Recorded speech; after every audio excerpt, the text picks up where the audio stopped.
بسم الله الرحمن الرحيم. السلام عليكم ورحمة الله وبركاته. إن شاء الله النهارده هنتكلم عن تقييم لاعبي نادي الزمالك قدام الأهلي في نهائي السوبر اللي انتهى بفوز الأهلي 2-0 على تتويج النادي الأهلي بالسوبر المصري. طبعا كنا نتمنى نشوف لعيبة رجالة بتلعب بروح نادي الزمالك، لعيبة عاوزة تكسب الماتش فعلا، لكن النهارده شفنا كلام غير كده وما شفناش نادي الزمالك في الماتش النهارده. فيعني كنا متوقعين ان نادي الزمالك يلعب ماتش كويس، خذلونا وخذلوا الجمهور اللي مسافر من مصر لحد الامارات عشان يشجع الفريق. فيعني نروح لتقييم اللعيبه. عندك النهارده في حراسه المرمى محمد عواد، حرفيا محمد عواد اتشط عليه اربع كور النهارده، اربع كور اتشط على عواد، كورتين صدهم وكورتين اتسجلوا هدف. الكورتين اللي صدهم طبعا الكورتين بتاع الشوطين بتاع تريزيجيه اللي بيحاول يجيب الارتو ده من 2010 وغالبا مش هيعرف يجيبه لحد ما يبطل كوره. فيعني تقييم النهارده لعواد 4 من 10، طبعا ما يسألش عن الهدف الأول ولا الهدف الثاني، تقييمي ليه 4 من 10. نيجي بقى للاعب عمر جابر، يعني عمر جابر أنت يعني لاعب كبير وكابتن نادي الزمالك، فما ينفعش اللي أنت بتعمله ده. النهارده كل كورة تيجي لزيزو أنت مش داخل تدي، يعني أنت مش داخل تاخد كورة أو ضغط على زيزو، أنت داخل تدي فاول لزيزو. زيزو النهارده واخد منك أربع أخطاء، يعني لاعب واحد عمل أربع أخطاء على نفس اللاعب. فين عمر جابر أنت كابتن كبير، ما ينفعش اللي أنت بتعمله ده. وانت النهارده كنت مقدم ماتش سيء جدا وتقييم لك النهارده 3 من 10. يجي بقى للاعب محمد اسماعيل اللي اتصاب طبعا في الشوط الاول وخرج، لكنه كان مقدم ماتش كويس برضه النهارده، فتقييمي ليه 3 من 10.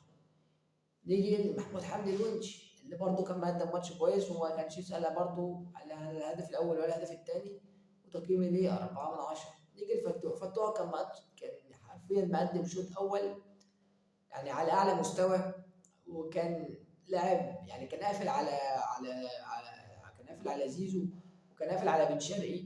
يعني كان لاعب كبير وكان لاعب شوط اول في تقييم 5 من 10 على الشوط الاول بس.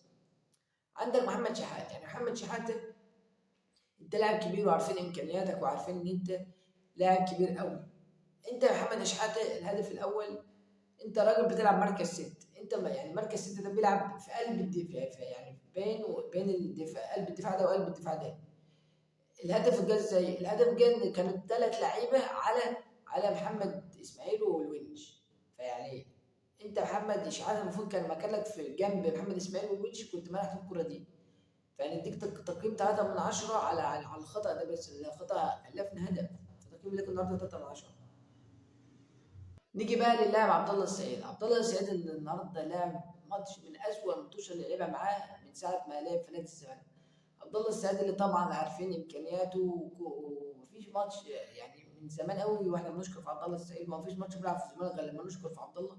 لكن حرفيا النهارده عبد الله ما كانش موجود في الماتش، فتقييم النهارده لعبد الله 3 من 10. عبد الله انت ما جيتش الماتش النهارده.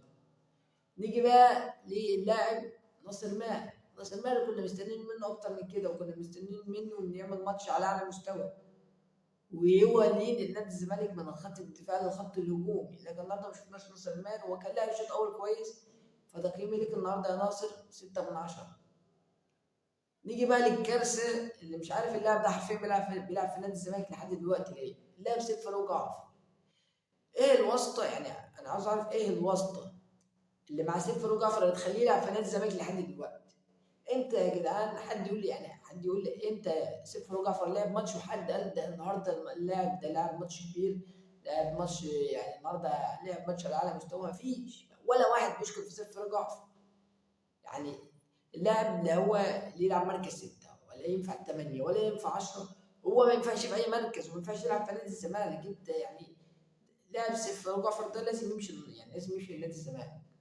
فتقييم النهارده يعني تقييم من سيف النهارده بطل كوره يا سيف، يعني ده التقييم والله، بطل كوره يا سيف دي من 10. ونيجي للكارثه اللي اكتر من سيف فاروق جعفر، شيكو بنز. يا جماعه شيكو بنز ده انا نفسي اعرف اللي كان بيختار اللعيبه واللي كان يعني اللي كان بيبص على اللعيبه ويشوف اللعيبه اللي هتيجي نادي الزمالك، شاف ايه في شيكو بنز تخليه وتأهل انه يلعب في نادي الزمالك؟ والله العظيم ده يا جماعه ده بقى ده هو يعني شيكو بنز ده، شيكو بنز ده يشوف له يعني يشوف له بقى مثلا كباريه يرقص فيه، يعني شوف له اي حاجه بقى كباريه يرقص فيه كده ولا حاجه، يعني ما يجيش يلعب في نادي الزمالك وما يلعبش كوره. لا باصه بيعرف يباصي، لا مهاره عنده، لا تسديد بيشوط ولا اي حاجه، هو سرعه وخلاص كده، عاوز يجري وخلاص كده.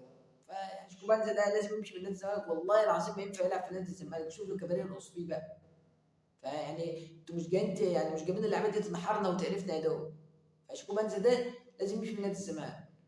نيجي لعمرو ناصر، عمرو ناصر ده احنا بنلعب الشوط الاول ناقصين، والله يا عمرو ناصر احنا بنلعب ناقصين. يعني تقييمي لعمرو ناصر النهارده 1/10، انت ما جيتش. احنا كنا ناقصين الشوط الاول والله. طبعا نزل بين الشوطين حسام عبد المجيد والجزيري واخوان الفان. يعني حسام عبد المجيد النهارده لعب، يعني الشوط اللي هو لعبه لعب ماتش سيء قوي، او شوط سيء قوي. حتى الهدف الثاني طاهر محمد طاهر يعدي منك ويلعب عرضيه تيجي منك هدف. طاهر محمد طاهر يا اخي، يعني تقييمي لك النهارده 2/10.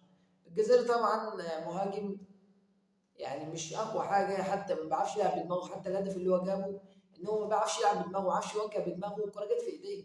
فتقييمي لك النهارده يعني تقييمي لك 1/10. اخوان الفينا طبعا لعيب كبير بقى واتكلمنا عليه كتير، وكله عارف ان هو لعيب كبير ومن افضل اللعيبه اللي بتلعب في نادي الزمالك في الوقت الحالي. اللاعب يعني اللاعب اي كره بتيجي في رجله، يا اما يعدي يا اما يعمل يعني ياخد فاول. كل الفاولات اللي هو خدها كانت في مرض الخطير. حتى الهدف اللي جه واتلغى كان هو اللي واخد الفاول اللي جه منه الهدف. فتقييم لك على الشوط اللي انت لعبته 6/10، الراجل لسه راجع من الاصابه، فتقييم لي 6/10. طبعا نزل احمد شريف لا تقييم، الراجل نزل ده 90. نزل احمد حمدي برضه لا تقييم، يعني نازلين في الدقيقه 90 خلاص كان الماتش انتهى. وفي النهايه لو عجبتك الحلقه ما تنساش اللايك والاشتراك في القناه. سلام عليكم.